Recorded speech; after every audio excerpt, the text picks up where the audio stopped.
മോദി സർക്കാരിന്റെ ലേബർ കോഡുകൾ കോൺഗ്രസ് ഭരിക്കുന്ന കർണാടക സർക്കാർ നടപ്പാക്കുകയാണെന്ന് CITU അഖിലേന്ത്യാ ജനറൽ സെക്രട്ടറി എളമരം കരീം. തൊഴിലാളി വിരുദ്ധ നയങ്ങൾ നടപ്പിലാക്കുന്ന കോൺഗ്രസ് സർക്കാരിനെതിരെ പ്രതിഷേധം ശക്തമാക്കുമെന്നും എളമരം കരീം പറഞ്ഞു.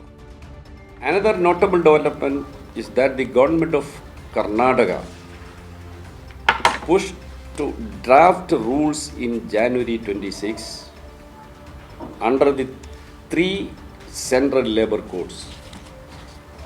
Most of the BJP governments had not done anything, but in a hurry, Congress government in Karnataka, they published the 3 draft rules for 3 labor codes. We cannot understand why is in a hurry Congress government is doing like this. Chief Minister has made an impressive speech. He categorically declared, we will not implement the labor code as such in the state. The only one government in the state, in the country, Kerala LDF government is taken such a stand. But the Karnataka government has published draft rules which is more anti-work. വാർത്തയുടെ കൂടുതൽ വിവരങ്ങളുമായി വിഷ്ണു തലവൂർ ചേരുന്നുണ്ട് ദില്ലിയിൽ നിന്നും. വിഷ്ണു, ഒരുപക്ഷെ തൊഴിലാളികളുടെ അവകാശങ്ങൾ കവർന്നെടുക്കുന്ന തൊഴിലാളി വിരുദ്ധമാണ് ലേബർ കോഡെന്ന് വലിയ തരത്തിലുള്ള അതിനെതിരെ വലിയ പ്രതിഷേധങ്ങൾ നടക്കുമ്പോഴാണ് കർണാടക സർക്കാർ അതുമായി മുന്നോട്ട് പോകുന്നത്. നേരത്തെ എളമരം കരീം പറഞ്ഞതുപോലെ തന്നെ രാജ്യത്താദ്യമായി ഇത് നടപ്പിലാക്കില്ല എന്ന് പറഞ്ഞത് കേരളമാണ്.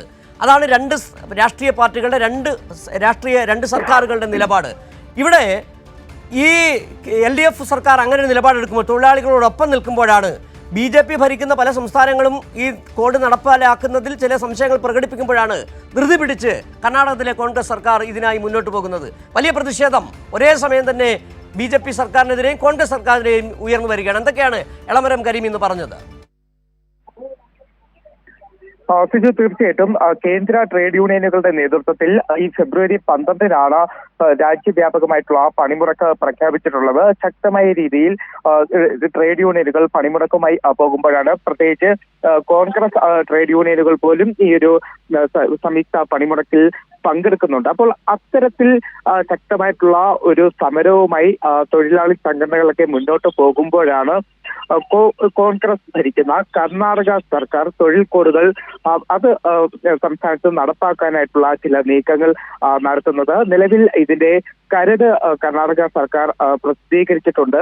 ആ കരടിൽ തന്നെ മോദി സർക്കാർ കൊണ്ടുവരുന്ന തൊഴിലാളി വിരുദ്ധമായിട്ടുള്ള ലേബർ കോഡുകളെക്കാൾ തൊഴിലാളി വിരുദ്ധ നയങ്ങളാണ് ഇപ്പോൾ കർണാടക സർക്കാർ പ്രസിദ്ധീകരിച്ച ചട്ടങ്ങളിൽ ഉള്ളത് എന്ന് തന്നെയാണ് CITU general secretary Elamaram Kareem ചൂണ്ടിക്കാട്ടിയത്. കർണാടക സർക്കാരിന്റെ കോൺഗ്രസ് ഭരിക്കുന്ന കർണാടക സർക്കാരിന്റെ നീക്കം അങ്ങേയറ്റം പ്രതിഷേധാർഹമാണ്. ഇതിനെതിരെ ശക്തമായിട്ടുള്ള പ്രതിഷേധം ഉയർന്നു വരും. അതോടൊപ്പം തന്നെ കോൺഗ്രസ് സർക്കാർ ഈ ലേബർ കോഡുകൾ സംസ്ഥാനത്ത് നടപ്പാക്കുന്നതിൽ നിന്ന് പിന്മാറണം എന്നൊരു ആവശ്യമാണ് ഇപ്പോൾ CITU മുന്നോട്ട് വെച്ചിരിക്കുന്നത്. അതോടൊപ്പം തന്നെ കോൺഗ്രസ് നേതൃത്വത്തെ, പ്രത്യേകിച്ച് കോൺഗ്രസ് അധ്യക്ഷൻ മല്ലികാർജുൻ ഖാർഗെക്ക് ഇക്കാര്യം ചൂണ്ടിക്കാട്ടിക്കൊണ്ട് കർണാടക സർക്കാർ വിഷയത്തിൽ നിന്ന് ലേബർ കോഡ് നടപ്പാക്കുന്നതിൽ നിന്ന് പിന്മാറണം എന്ന് ആവശ്യപ്പെട്ടുകൊണ്ട് കോൺഗ്രസ് അധ്യക്ഷൻ മല്ലികാർജുൻ ഖാർഗെക്ക് കത്ത് നൽകാനാണ് ഇപ്പോൾ CITU general secretary Elamaram Kareem തീരുമാനിച്ചിട്ടുള്ളത്.